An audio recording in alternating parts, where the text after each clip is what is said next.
इस संसार रूपी कंकर, उनमें लोहे के कण थे, स्टील के कण थे, आप परमात्मा के हंस थे, और इस परमात्मा ने ये चुंबक फेंक दिया सब जगह, और आप उसके चिपक कर आ रहे हो। अरे बाप का नया जीवन शुरू हो जाएगा। तो गरीबदास साहिब जी ने परमात्मा से परिचित होने के उपरांत प्रभु की महिमा का एक कलम तोड़ विवरण किया है।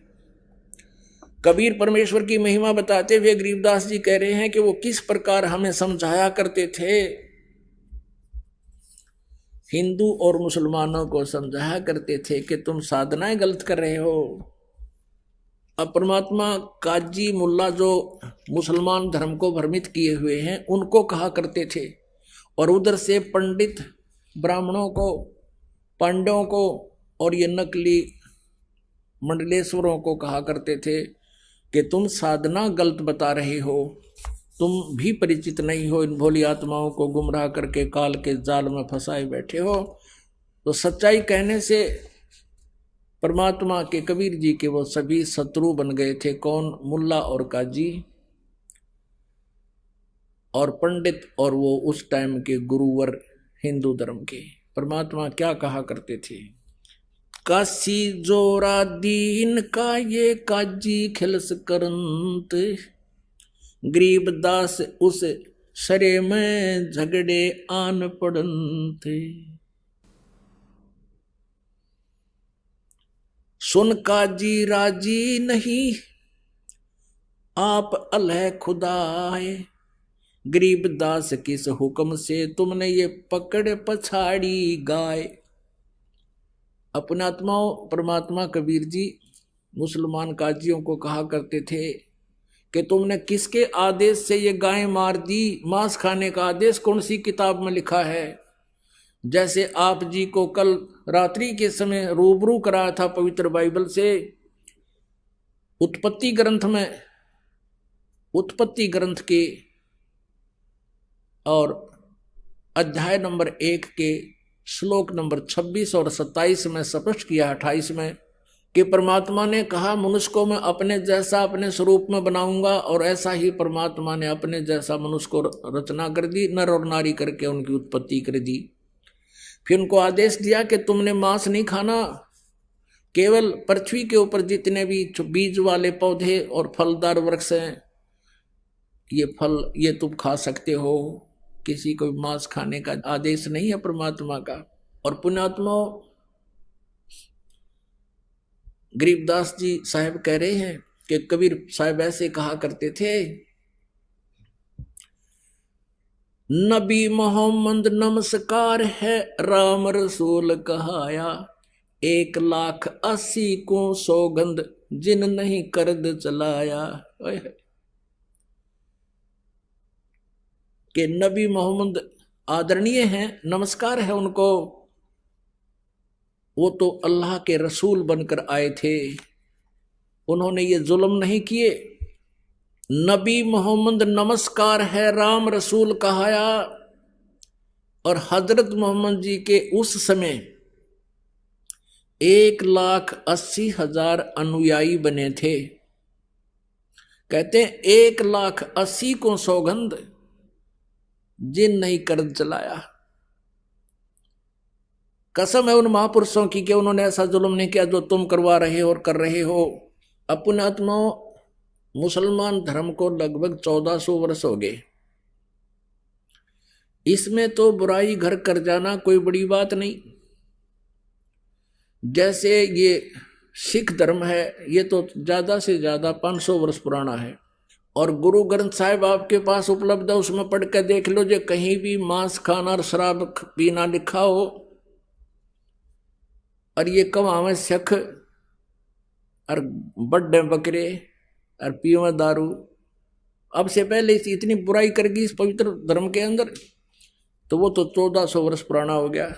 और यदि ये इस बुराई का अंत नहीं हुआ और 800 वर्ष के बाद सिख धर्म के आने वाले उस ग्रुप में ये कहने लग जाएंगे हमारे गुरु जी भी ऐसे खांदे पींदे सी, ये उनकी अपनी भूल है, वो महापुरुषों ने कभी छुआ तक नहीं था। तो यहां क्या बताते हैं, नबी मोहम्मद नमस्कार है राम रसूल कहाया, 1,80,000 को सौगंध जिन नहीं कर चलाया।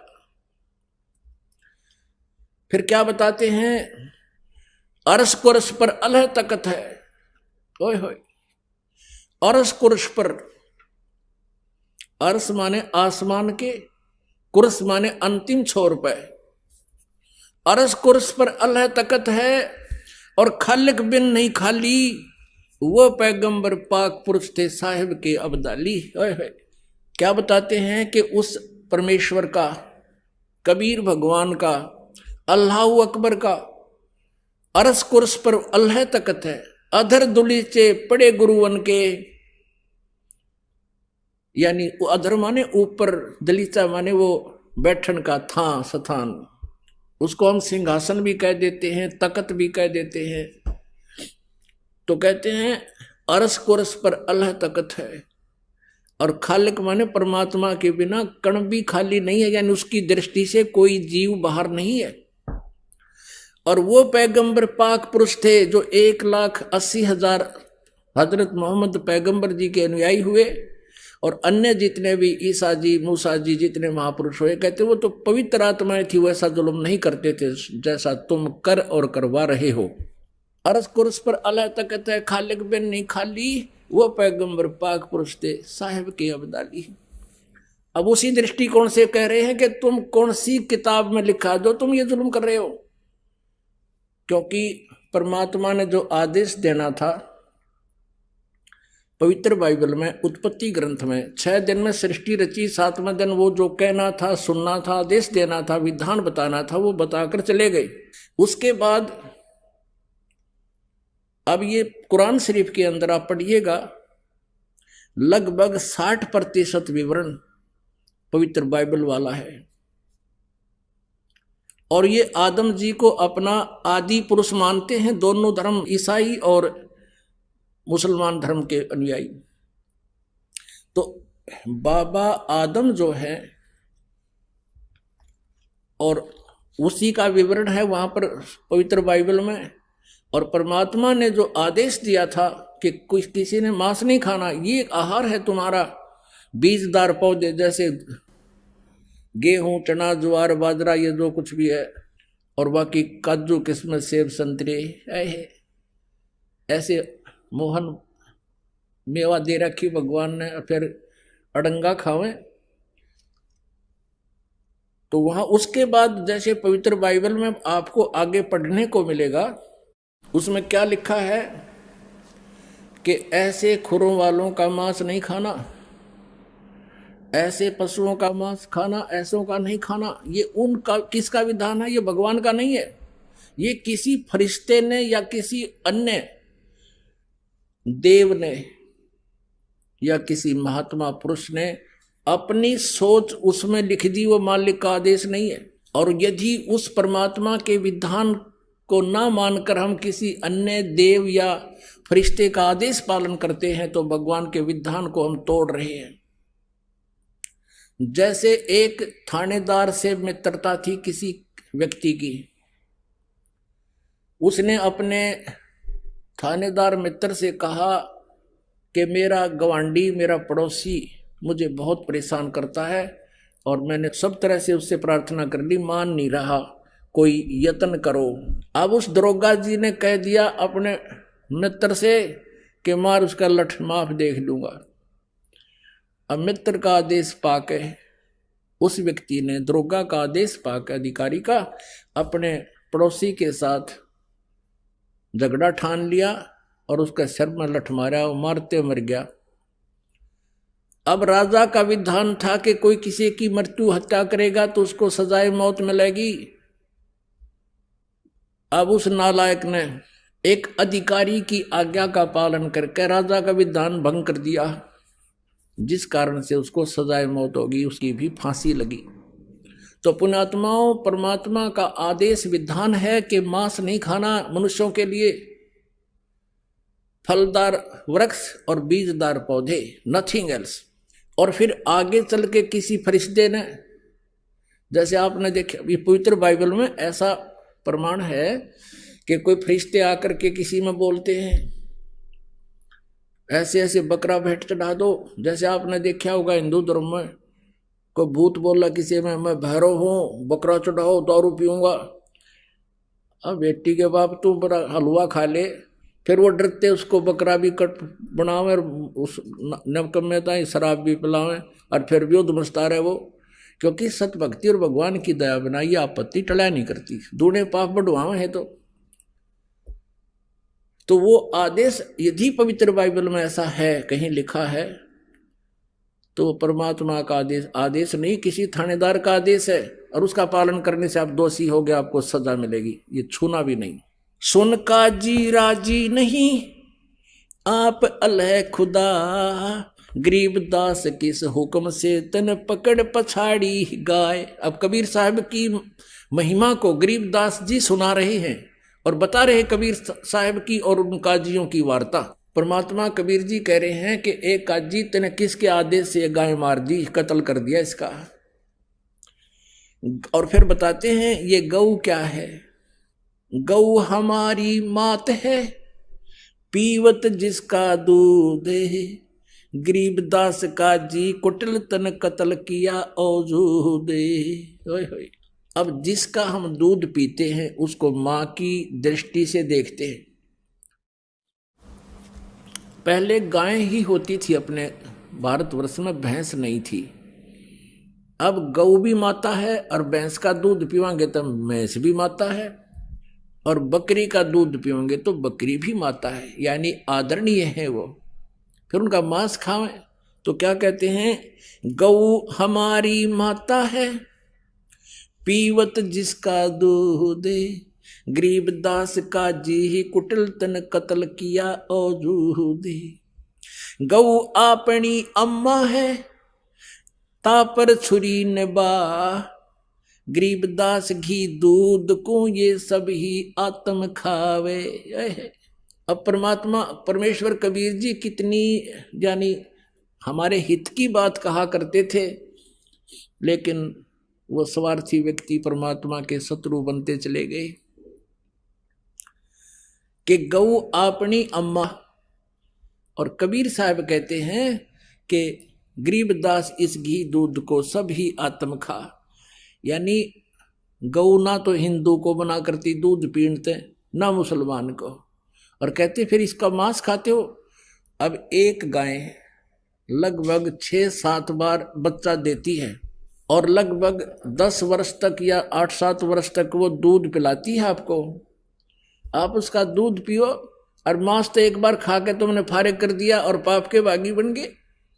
आपका भी पेट भरा, आपके बच्चों का भी पेट भरा है, और बिना ज्ञान के तुम पाप के भागी होते हो, गऊ का मांस खाते हो। काजियो, ये तुम्हारा प्रोसीजर अच्छा नहीं है, तुम गलत कर रहे हो, भगवान के दोषी बन और बना रहे हो।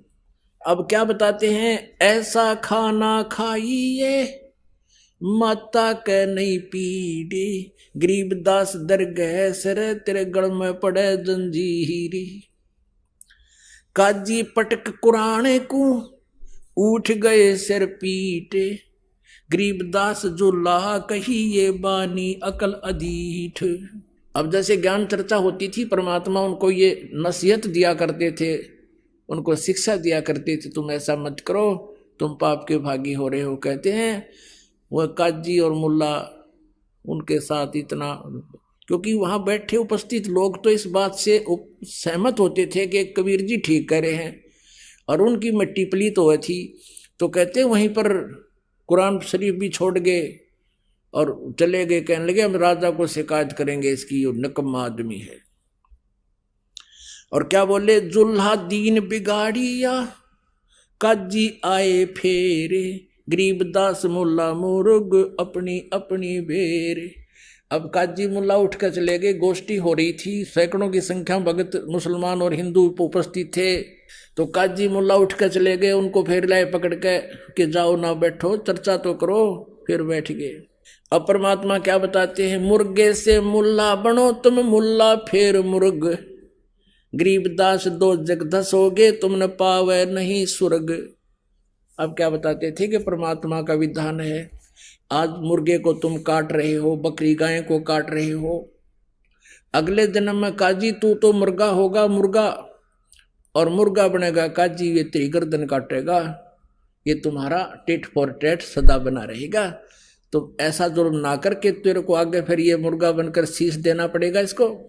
फिर क्या बताते हैं, काजी कलमा पढ़त हो और बाचो फिर कुरान है, गरीबदास इस जुल्म से तेरे डूबे दोहू जिहान। कि एक तरफ तो तुम कलमा पढ़ते हो, जैसे मंत्र होता है ना अपना मंगलाचरण हम पढ़ते हैं, और गायत्री मंत्र यजुर्वेद के 36वें अध्याय का 3रा श्लोक है, उसको मंत्र को पढ़ा करते थे। तो वो तो कहते तुम पवित्र वाणी कलमा तो पढ़ रहे हो भगवान की महिमा का, और उधर से गाय काट रहे हो। अरे तेरा गजब, वो ये क्या बात हुई, इधर से तुम भक्ति कर रहे हो और वो जुल्म कर रहे साथ के साथ। काजी कलमा पढ़त हो तुम और बच्चो फिर कुरान, इसे पवित्र ग्रंथ को भी पढ़ते हो और फिर तुम गाय बकरे मुर्गे काटते हो। गरीबदास इस जुल्म से थारे डूबे दो जिहान, यानी दोनों स्थान बिगड़ जाएंगे, ना तुम यहाँ के रहोगे ना तुम स्वर्ग जा सकते, यहाँ भी तुम इब्रान माटी यानी पाप के भागी होगे। अब परमात्मा दोनों धर्मों को कहा करते थे, यानी काजी और मुल्ला और पंडितों को, दोनों दीन दया करो मानो वचन हमारे, गरीबदास गौ सूर में एक बोलन हारे। ओए होए, अब देख कितनी विनम्रता से बोल रहे हैं कबीर परमेश्वर के, दोनों धर्म दया करो और मानो वचन हमार। और कबीर साहब कहते हैं और सूर और गौ में एक सा ही जीव है। फिर क्या बताते हैं, सूर गऊ में एक है गाय भखो न सूर, गरीबदास सूर गऊ का दोहू का एक नूर। मुल्ला से पंडित भय पंडित से भय मुल्ले, गरीबदास तज बैर भाव तुम कर लो सुल्ल मुसुल्ले। अब क्या बताते हैं कि हिंदू वाले पंडित तनु के मुल्ला काजी और ये मुसलमान काफिर हैं, और मुसलमानों के काजी और मुसलमान कहते हिंदू काफिर हैं। अब कबीर साहब कहते हैं देखो, आज तुम पंडित हो हिंदू धर्म में और कल आपकी मृत्यु हो जाएगी, आप मुसलमान धर्म में जन्म ले सकते हो और फिर आप काजी भी बन सकते हो, और काजी आज मुसलमान धर्म में है तो कल वो हिंदू धर्म में जन्म लेकर वो पंडित भी बन सकता है। तुम आपस में ये झगड़े छोड़कर सुल्लम सुल अपना कंप्रोमाइज कर लो। मुल्ला से पंडित भवे और पंडित से भव मुल्ल, गरीबदास तज बैर भाव तुम कर लो सुल्लम सुल्ल। हिंदू झटके मारे ही ये मुसलम करें हलाले, गरीबदास दो दीन का थरा होगा हाल बेहाल। अब देखो कितनी अपनी अपनी चतुरता दिखा रहे हैं। हिंदू के पंडित भी भेंट चढ़वाते हैं, माताओं को बदनाम करते हैं कि काली तो झोटे मांगे काली माई, और फलानी माई बकरे खाती है, वो माई फिर मुर्गा खाती है, खावा बेटी के बाप ये जीभ के चठोरे। तो कहते हैं कि ये क्या बताते हैं कि वो चतुर गुरु हिंदुओं के कि हम तो पशु को जैसे बलि चढ़ाते हैं एकदम झटके से मार देते हैं, उसको पीड़ा नहीं होती है, उसको महसूस नहीं होता दर्द, तब बलि चढ़ाते हैं, हम पाप नहीं करते। और मुसलमान क्या कहते हैं, हम तो कलमा पढ़ते रहते हैं और धीरे धीरे हलाल करते हैं, कहीं उसको पीड़ा ना हो जाए। मूर्ख बना रहे, ला तेरी गर्दन काटे, कुकरे कटवा लो, हिंदू कटवाओ ऐसे, और मुसलमान नहीं काटेंगे ऐसे, धीरे धीरे कलजा पाट जाएगा तुम्हारा। तो क्या कहते हैं परमात्मा, पुण्यात्माओं जैसे वाजिद जी जैसे महापुरुष ने राज त्याग दिया परमात्मा पाने के लिए, और शेख फरीद जैसे मुसलमान महापुरुष ने अपना तनमन वार दिया परमात्मा पाने के लिए, कुएं में लटक गए वापस ऊपर पैर बांध के वृक्ष के, और 12 वर्ष तक साधना करते रहे, सूख गया पिंजर भी, शरीर पर मांस नहीं रहा, अस्थि पिंजर नजर आने लगा। जब कौवे आ गए उसकी आंख खाने के लिए और शरीर पर कोई खाने की वस्तु नजर नहीं आई उन्होंने, और सोच लिया कि ये व्यक्ति मर गया है। तब शेख फरीद ने कहा था कि हे भाई कवियो, वो मुसलमान था, मुसलमान मांस छू है नहीं, मुसलमान वो है जो मांस को हाथ भी नहीं लगावे। शेख फरीद ने कहा था कवियो मेरी आंखें मत खाना, मुझे अल्लाह के दीदार की आशा है, मेरे शरीर पर कहीं पर भी तुम्हें मांस शेष दिखाई देता वो मांस खा लो मेरा, पर मेरी आंखें ना छेड़ना, मुझे भगवान के दर्शन की इच्छा है। तो पुण्यात्मा वो थे मुसलमान जिन्होंने कभी मांस छुआ नहीं और अपने कुर्बानी कर दी कि मेरा तुम सब कुछ खा लो पर मुझे मालिक मिल जाए, मेरी वो व्यवस्था ना खराब करना। और यदि जो प्रोसीजर तुमने अपना रखा है हलाल करके कलमा पढ़कर और ऊपर मस्जिद में जाकर आवाज लगाता है मुल्ला या काजी कि हे अल्लाह ये रूह बकरे की आत्मा को भिष्ट में स्थान दीजिए। अब परमात्मा कहा करते कबीर जी, जय या रूह तैं भिष्ट पठाई तो कर तदबीर कबीला भाई। कबीर परमात्मा उन काजी और मुल्ला को कहा करते थे, यदि तू अपने इस प्रोसीजर को, इस वे ऑफ वर्शिप को स्वर्ग जाने की मानता है, तुझे कॉन्फिडेंस है, तो अपने परिवार को भेज, उसको कर हलाल सबको और आदेश दे भगवान को कि इसको स्वर्ग में रखना, मेरे परिवार आ रहा है। यदि कोई मंत्री बन जा और उसको कहीं प्लाट अलॉट करने का आदेश आ जाए ना, वो बकरियां का नंबर ना दे, अपने बालका का, अपने रिश्तेदारों का, अपनी पत्नी का, बहन का, भाई का, सबसे पहले उनका फार्म भरेगा, बकरियां का कौन नंबर आने दे। तो कहने का भाव ये है कि यदि तुमको ये पर पूरा विश्वास है कि ये बकरियां इस प्रकार बकरे के हलाल करने मात्र से और ये कलमा पढ़ देने से ये स्वर्ग चला जाता है, तो बकरियां का नंबर कोई नहीं आने दे। तो परमात्मा की इन खरी खरी बातों से, सच्चाई से वो सारे चंगर गए, क्योंकि राज तजना सहज है और सहज त्रिया का ने और मान बढ़ाई ईर्षा, ये दुर्लभ तजना ये, और ये तजे बिना भगवान नहीं मिल सकता। हिंदू झटके मारे ही ये मुस्लिम करें हलाले, गरीबदास दोनों दीन का थारा होगा हाल बेहाल। वहां देखियो थारा के बक्कल उतरेगा। बकरी कुकड़ी खा गए ये गऊ गधारा सूरे, गरीबदास उस भिस्त में तुमसे अल्लाह दूरे। भगवान तो निकट भी ना हो थारे, इसे नाला कहाँ गए। रब की रूह मारते और खाते मोरे मोरे, गरीबदास उस नरक में नहीं खुन्नी को ठोरे।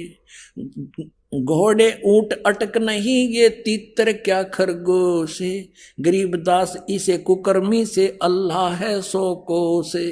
सुन मुल्ला उपदेश तू कुफर करे दिन रात, गरीबदास हक बोलता और मारे जीव अनाथ। एक तरफ से कहता है मैं हक यानी सही कर रहा हूं और मारे इन अनाथ जीवों को तुम मार रहा है, और कह रहा है मैं ठीक कर रहा हूं, हक कर रहा हूं, अच्छा कर रहा हूं। सुन काजी कलिया किया ये जाड़ सुआद रे जंद, गरीबदास दरगाह में तेरे गल में पड़ेगा फंद। अब क्या बताते हैं कि कैसा खाना खाओ, बासमती चावल पके, बासमती चावल पका और गरत खांड टुक डारे, गरीबदास करो भक्ति ही ये कूड़े काम निवारे। अब खाने का क्या बताते हैं कि बासमती तो चावल बनाओ और उसमें खांड और घी देसी डाल कर खाओ और भक्ति करो, ये बकवास छोड़ दो। बासमती चावल पका गरत खांड टुक डारे, गरीबदास करो बंदगी ये कूड़े काम निवारे। फिर क्या बताते हैं, फुल्का धोवा दाल कर अलवा रोटी खान, ये मिट्टी मांस ना पकाए। कहते हैं भाई फुल्के और दाल बढ़िया बना के खा अपनी मूंग की, और अलवा रोटी बना ले जो ज्यादा तेरा बहुत अच्छा है। तो गरीबदास काजी सुन ये मिट्टी मांस ना पका। रोजे रखें और खून करें फिर तस्बीले हाथ, गरीबदास दरगह सरे तन बहुत करी है घात। कबीर साहब कहा करते, दिन में तो तुम रोजे रखो, व्रत रखते हो भगवान के लिए, और सामने वो कर्म बिगाड़ दिया, मुर्गा मार दिया, बकरा काट दिया, है तरह के जब भैया काजी खलस उठाए दे तज रोजे की रीत। गरीबदास अल्लाह भजो ये समय जावेगा बीत।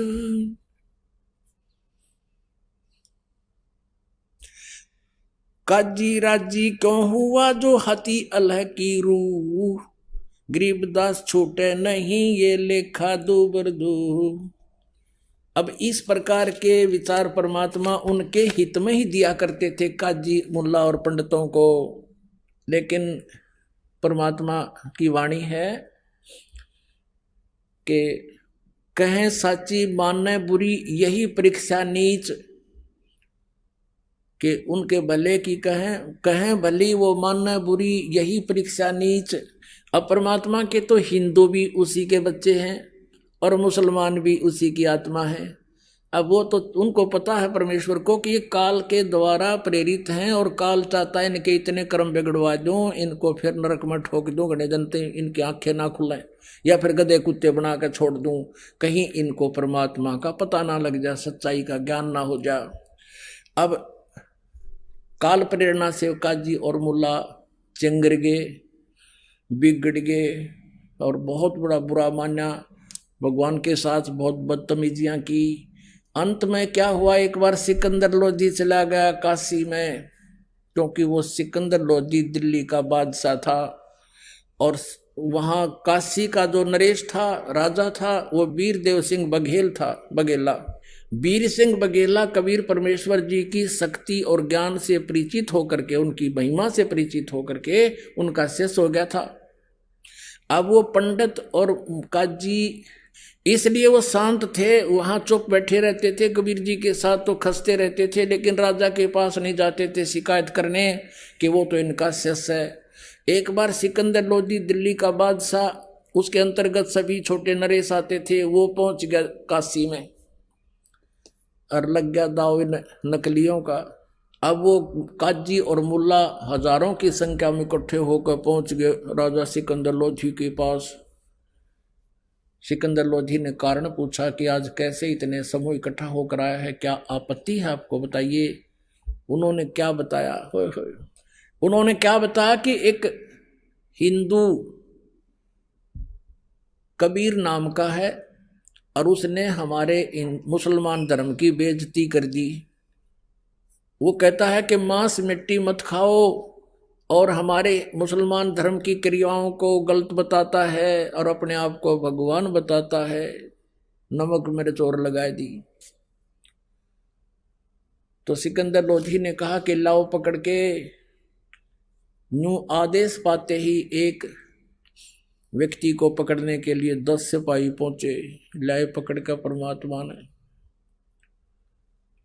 अपनात्मा वहां हजारों की संख्या में हिंदू मुसलमान दर्शक बैठे, राजा बैठा। राजा ने कहा कि तू कौन है, तू अपने आप को भगवान बताता है, यदि तू अल्लाह का रसूल है तो तेरी परीक्षा लेते हैं। एक गऊ मंगा दी, क्योंकि परमात्मा कह रहे थे गऊ मत मारो पाप होगा, तो ये तो उल्टे पड़े फिर भूंड की तरह। तो गऊ मंगाई और कहा कि इसको हम कत्ल करते हैं तेरे सामने और तू जीवित कर देना कबीर, अगर तू अल्लाह है या उसका रसूल है। हमारे अल्लाह हजरत मोहम्मद ने गाय को मार कर जीवित कर दिया था।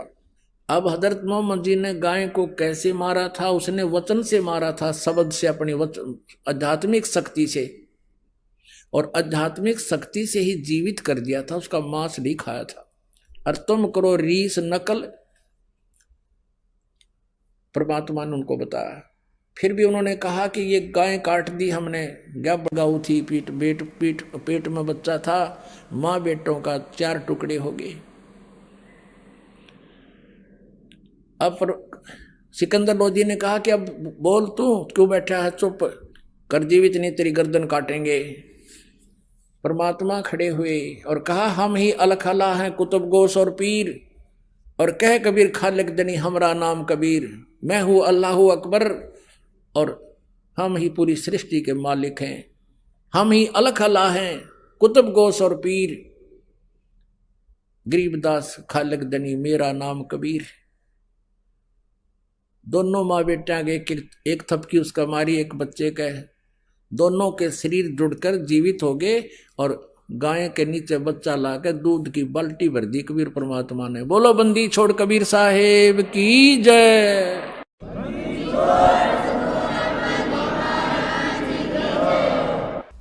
तो पुण्यात्माओं, ये परमात्मा है, मूर्ख मनवा काल की चिंता क्यों सताती है, सतगुर अपना साथी है। बोलो सतगुरुदेव की जय हो। परम पिता परमात्मा पूर्ण ब्रह्म सारी सृष्टि के रचनहार कुल मालिक कबीर परमेश्वर जी की असीम कृपा से आप चंद पुण्यात्माएं परमात्मा की महिमा सुनने के लिए यहाँ आश्रम में पहुंच पाए।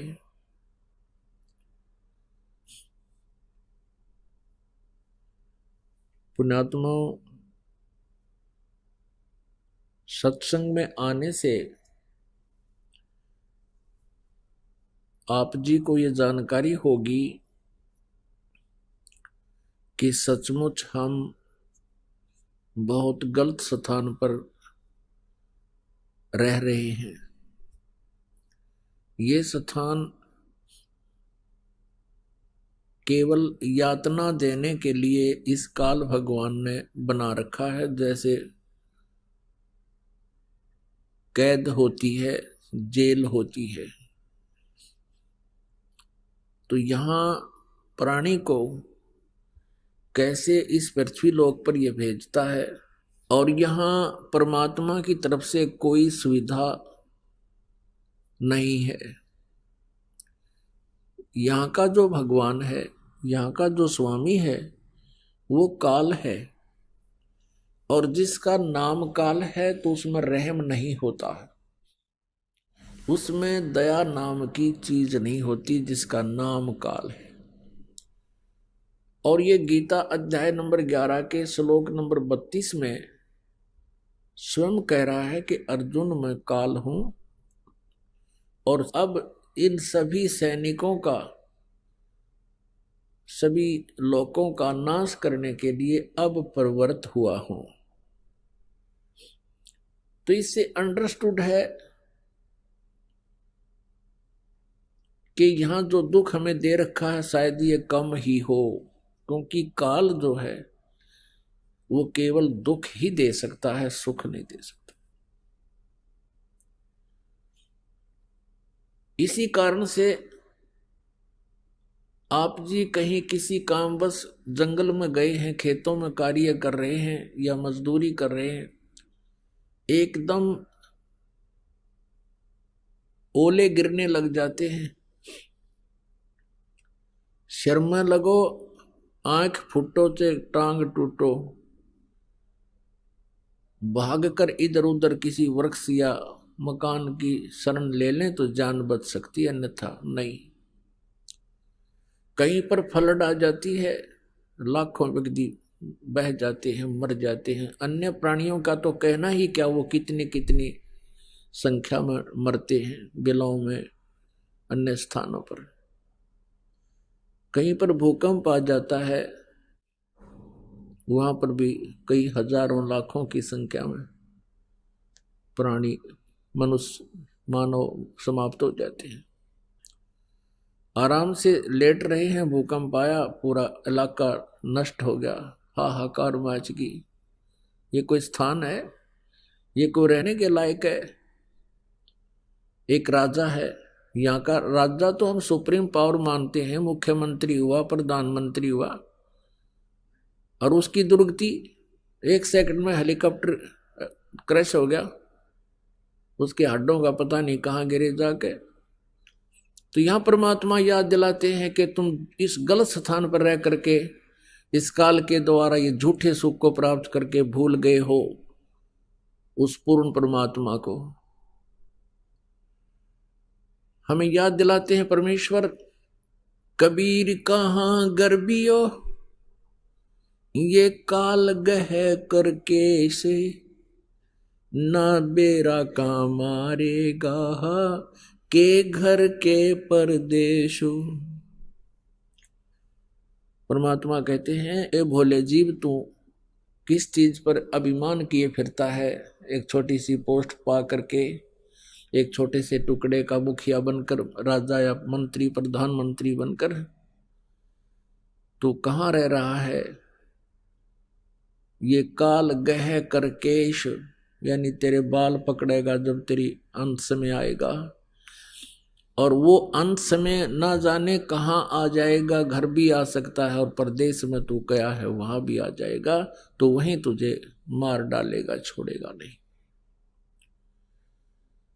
कहाँ जन्मे कहाँ पाले पोसे, खूब लड़ाए लाडे, ना जाने इस देह के है कहाँ खंडेंगे आड़े। पुण्यात्मा, परमात्मा की ये वाणी आप जी ने हृदय में धारनी पड़ेगी। और इस गंदे लोक में यदि तुम थोड़ा बहुत सहारा भी चाहते हो, सुख भी चाहते हो, प्रोटेक्शन भी चाहते हो कि ऐसी आपदाएं ना आवे हमारे ऊपर, तो इस परमेश्वर कबीर जी की शरण ही ग्रहण आपने करनी पड़ेगी। यदि पूरा विश्व आज इस परमेश्वर की शरण में आ जावे, और ये दास जो नाम जाप और विधि और मर्यादा बता रहा है इसका पालन कर ले, पुनः फिर सतयुग जैसा माहौल शुरू हो जाएगा। सतयुग में क्या होता है कि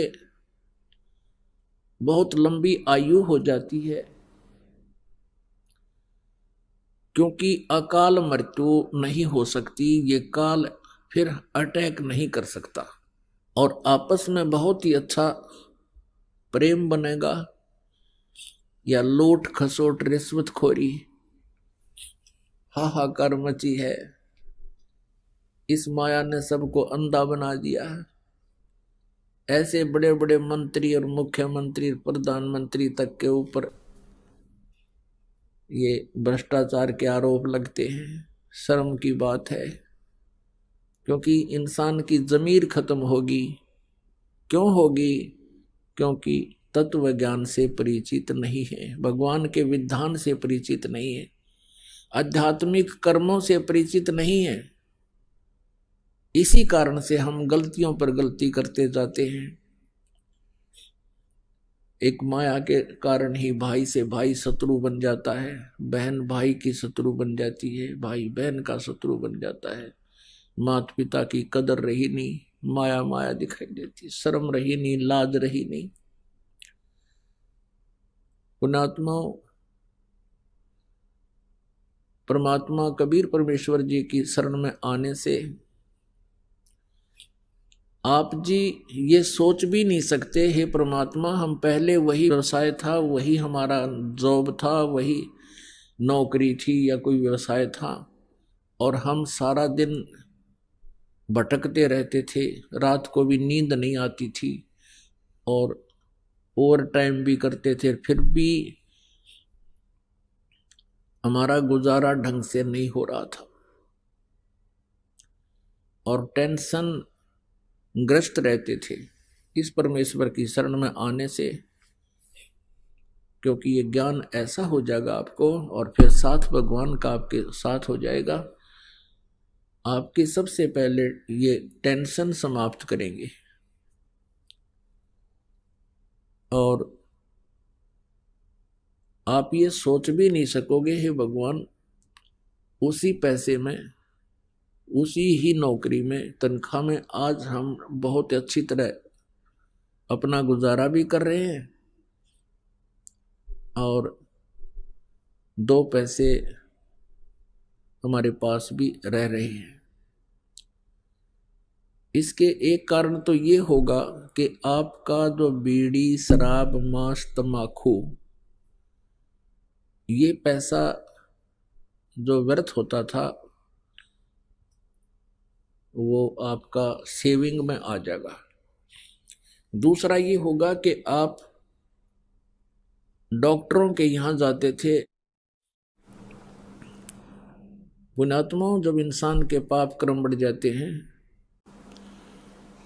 बताते हैं हमें आकर के कि जी थोड़ा सा सिर में दर्द हुआ था, डॉक्टर के पास गए, सीटी स्कैन बोल दिया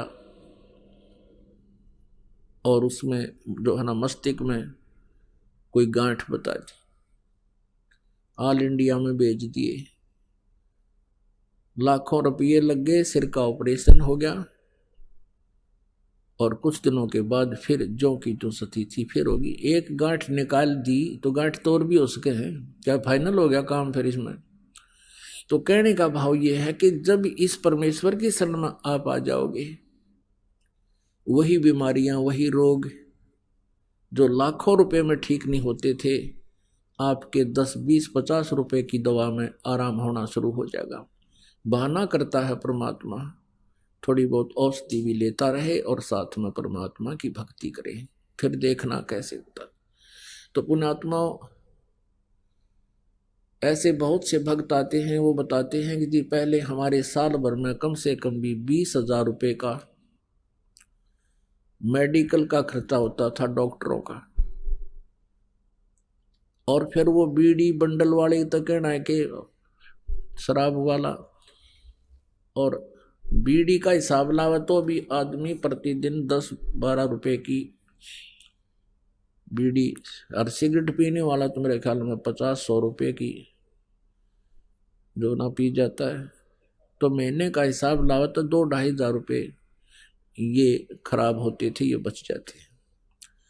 और फिर वो जो शराब पीता है उसका तो एस्टिमेट नहीं लाया जा सकता हो कितना नाश कर दे एक महीने में। तो परमात्मा की भक्ति में ये विकार नहीं चलते, ये आपने कंपलसरी त्यागने पड़ेंगे यदि आप परमात्मा चाहते हो और सुख चाहते हो इस लोक में भी, और फिर आपके घर में बरकत दिखाएंगे। क्योंकि हम परमात्मा की महिमा से परिचित नहीं है, हम नियत खराब करके अपने में घने समझदार बनकर और क्लेवर बनकर भगवान के लाभ को प्राप्त नहीं कर पाते हैं। उपदेश लेने के बाद भी हम अपनी चतुरता नहीं त्यागते हैं, अपनी सोच से ही, हम अपनी अटकलों से ही भगवान के विधान को भी रिजेक्ट करते रहते हैं, तो परमात्मा मदद नहीं करेगा। परमात्मा का नाम उपदेश लेने के बाद आपके अगम मगरम सब समाप्त हो जानी चाहिए, ब्लाइंड फेथ करना पड़ता है प्रभु पर। और भक्त हमेशा ही ब्लाइंड फेथ करते आए हैं परमात्मा पर, यानी पूर्ण विश्वास, जिसको अंधविश्वास कहें तो अच्छा नहीं लगेगा, पूर्ण विश्वास। अंधविश्वास कैसे करते थे कि जो गुरुजी ने बता दिया, संत ने बता दिया, हमने उसको सिरोधार्य कर लिया। हम ब्लाइंड फेथ करते थे, आंख मीच के विश्वास करते थे ऋषि और गुरुओं पर कि ये बड़े विद्वान पुरुष हैं, इन्होंने परमात्मा को जाना है, देखा है, पहचाना है, जिस कारण से ये, क्योंकि ये संस्कृत भी जानते हैं और वेदों और पुराणों और गीता जी का ये रेफरेंस भी दे रहे हैं और संस्कृत साथ में बोलते भी हैं, तो हमारा डाउट खत्म हो गया था कि ये कुछ ना जानते। और जिस कारण से आज तक कोई भी संत रूप में पनप गया, ये श्रद्धालु उसके पास ऐसे चिपक जाते हैं जैसे दीपक के चारों ओर ये पतंग मंडराते हैं और जलकर मर जाते हैं। तो इसी प्रकार नकली गुरुओं के पास जो प्राणी जाते हैं वो ऐसे अपना जीवन नष्ट कर देते हैं जैसे दीपक के पास पतंग जाकर के नष्ट हो जाते हैं। उनका स्वभाव है, ऐसे श्रद्धालुओं का स्वभाव है कि वो गुरु और संत पर पूर्ण विश्वास किया करते हैं, और उस स्वभाव का दुरुपयोग कर लिया इन नकली गुरु, ऋषि और मंडलेश्वरों ने। पूरे समाज को परमात्मा से कोसों दूर कर दिया। परमेश्वर आए थे कबीर जी, उन्होंने ये ज्ञान दिया था जो आज दास आपके रूबरू करा रहा है और साथ में प्रमाण दिखा रहा है अपने ही पवित्र सदग्रंथों में। जैसा कल की रात्रि में आपने परमात्मा के साकार और निराकार के ऊपर जो वचन सुने थे, उसके साथ साथ सदग्रंथों को आपने स्वयं भी प्रोजेक्टर के माध्यम से देखा। तो अब क्या कहें उन संतों को, ऋषियों को? क्या वो विद्वान थे? नहीं, वो तो अंधे थे। उनको मोतियाबिंद हो चुका था। मोतियाबिंद जिसकी आंखों में हो जाता है, उसकी आंखें पूर्ण रूप से स्वस्थ दिखाई देती हैं, लेकिन उसको दिखता कति नहीं, वो नपट अंधा होता है। इसी प्रकार ये संस्कृत के जानने वाले महाविद्वान, महर्षि, मंडलेश्वर, गुरु, ब्राह्मण, पंडित कहलाते थे। इनको अपने सदग्रंथों का कै ख का भी ज्ञान नहीं था। और इसी प्रकार ये सतलोक और सचखंड की महिमा गाने वाले ये पंथ नकली, राधा स्वामी पंथ, धन धन सतगुरु पंथ, यो जय गुरुदेव पंथ, ये जितने भी संत ऋषि हुए हैं इस मार्ग में, ये सब बिल्कुल तत्व ज्ञानहीन और अज्ञानी थे। करोड़ों श्रद्धालुओं को इन्होंने मिसगाइड कर दिया, और ऐसा कर दिया अब सुनने को भी तैयार नहीं है, क्योंकि उनको वो महर्षि और परम संत, परम धनी माना करते थे। उसके विषय में परमेश्वर ने कहा है, मोती मुक्ता दर्शत नाही, ये जग है सब अंदरे, दिखत के तो नैन चश्म, इनके फेरा मोतिया बिंदरे, मन माणिक लहर समंदरे, मुरजीवा नग सीप न सायर, वो निर्मल आनंद कंदरे। क्या बताते हैं कि मोती मुक्ता दर्शत नाही, ये जग है सब अंदरे, और दिखत के तो नैन चश्म, इनका फेरा मोतिया बिंदरे। अब ये इनको मोक्ष मार्ग, पूर्ण मोक्ष मार्ग का ज्ञान नहीं था, तत्व ज्ञान नहीं था, अपने सदग्रंथों से भी अपरिचित नहीं थे। तो इनको उस मोक्ष रूपी मोती दिखाई नहीं देता था, ये अंधे थे। और दिखत के तो नैन तिसम, आंख तनो की नो दिखे, पर मोती इनका फिरा मोतिया बिंदरे। ये विद्वान नजर आओ थे, क्योंकि ये संस्कृत बोला करते थे, और हमारे पूर्वज अशिक्षित थे, अपनी मजदूरी करके, कोई खेती करके अपने बच्चों को पाला करते थे। लेकिन आत्मा में भगवान की इच्छा सदा से ही रही है जीव के, उसकी पूर्ति के लिए फिर काल ने ये एजेंट छोड़ रखे हैं, ये गुरु, इन्होंने ऐसा बैठा बैठा दिया, गांव के गांव बिगाड़ दिए। गुरुआ गांव बिगाड़े, संतो गुरुआ गांव बिगाड़े, ऐसे कर्म जीव कला दिए, ईव जड़े नहीं जाड़े। तो पुण्यात्माओं, आपका सौभाग्य है कि आपको इस प्राइम टाइम में मनुष्य जीवन प्राप्त है, और इस भक्ति युग में, भक्ति काल में आप जी को मनुष्य शरीर प्राप्त है, और साथ में ये यथार्थ भक्ति मार्ग मिल गया। धन्य है आपके माता पिता जिनसे जन्म हुआ। परमात्मा कहते हैं, या तो माता भगत जने, या दाता या सूर, और ना तरह ले बांझड़ी, क्यों व्यर्थ गंवावे नूर। परमेश्वर कहते हैं, या तो माता भगत पैदा करे, या दानवीर हो, दानी दाता, और या सूरवीर हो, अन्यथा कहते हैं इस तरह। और ये निरे अड़ंगे पैदा करते हैं जो भक्ति से दूर हैं, और सारा दिन दुनिया ने लूटे, बूंदी अच्छी बदलावें, और भी किसी के नाक में दम रखें। कहते इनसे अच्छा तो बांध डाले, क्यों अपने नूर को भी नष्ट करे, ऐसे नालायक संतान उत्पत्ति करके। तो पुण्यात्माओं, आप के माता पिता धन्य हैं जिनसे आपका जन्म हुआ, क्योंकि आप उन्होंने भक्त जन्म दिए, और फिर आप ही दाता हो, क्योंकि दोनों हाथों दान कर रहे हो। और दान देने से आपकी भक्ति उभरती है। धर्म तो दसका नहीं, दसका माने नाश नहीं हो धर्म का, और दसके तीनों लोक यानी चाहे तीनों लोकों का नाश हो जावे, धर्म का नाश कभी नहीं होता।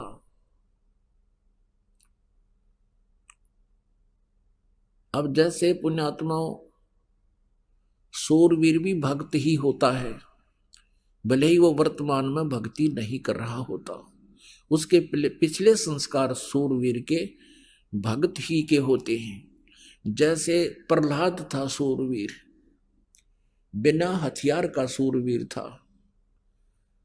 हिरण्यकशिपु ने वो जुल्म किए, कलेजा हिल जाए उनकी सारी घटना को सुनकर, लेकिन भक्त ने भगवान पर विश्वास किया और सूरवीर की तरह खड़े रहे कि कर ले पिताजी जो आपने करना, लेकिन भगवान से दूर नहीं हो सकते। सूरवीर थी मीराबाई, ऐसे ऐसे जुल्म किए उसके साथ, लेकिन पीछे कदम नहीं हटाया उस पुण्यात्मा ने। तो ऐसे ही बहुत जितने भी महापुरुष यहाँ जैसे सूरवीर थे, ईसा मसीह जी करस कर दिया कि कर दो, लेकिन जो मैं कह रहा हूं वो बात सारी सच्ची है। उन दुष्ट लोगों ने अपनी रोजी रोटी के बनाए रखने के लिए संसार को, समाज को उस महापुरुष से दूर कर दिया और अंत में उसको मृत्यु के घाट उतार दिया।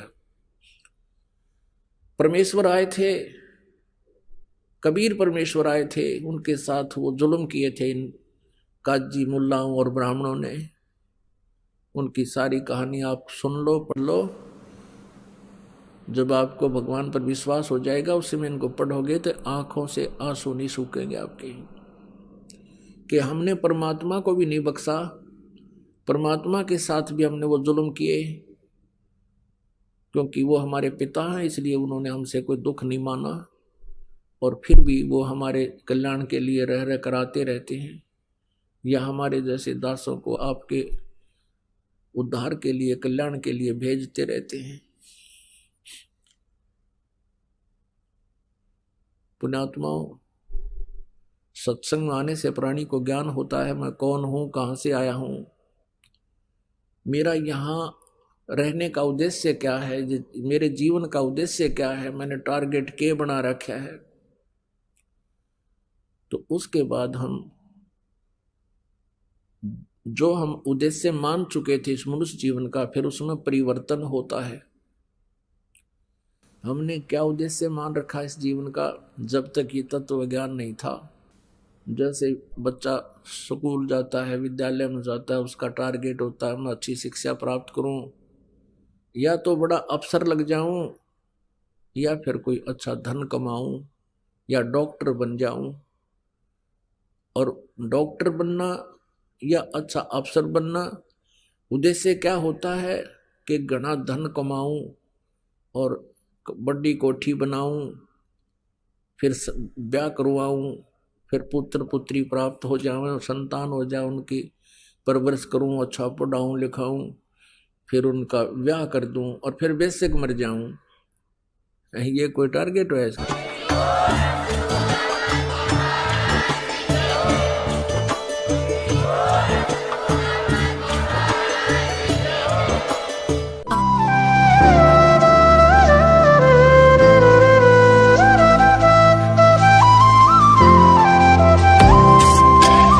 सत्सही